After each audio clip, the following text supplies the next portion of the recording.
Welcome to our channel. Today we how to configure document scanning in iOS with VisionKit detailed guide step by step clearly.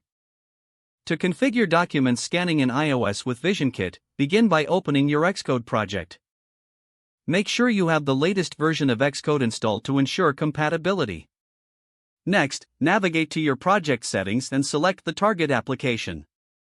Under the Info tab, add the necessary permissions for accessing the camera. Include the privacy camera usage description key with a relevant message for users. After setting up permissions, import the VisionKit framework into your project.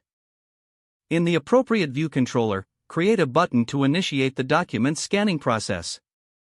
Set up an action for this button that will trigger the document scanner.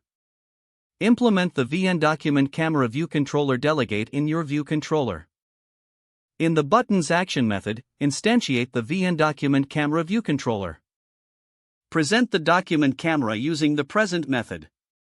In the delegation methods, handle the results of the scan.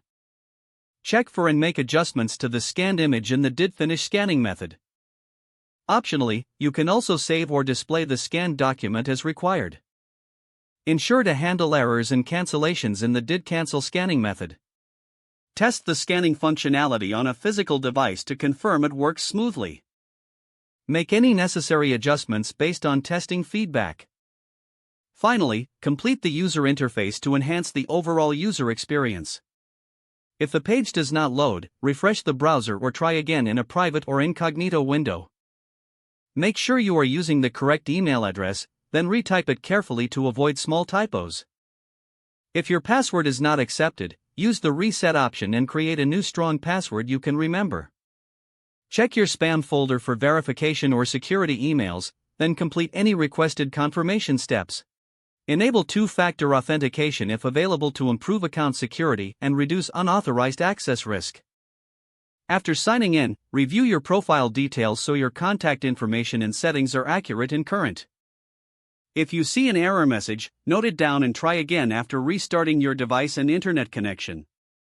Log out when you finish, especially on shared devices, to keep your account and payment information secure. If the page does not load, refresh the browser or try again in a private or incognito window. Make sure you are using the correct email address, then retype it carefully to avoid small typos. Don't forget to like this video and subscribe to our channel for more step-by-step tech guides.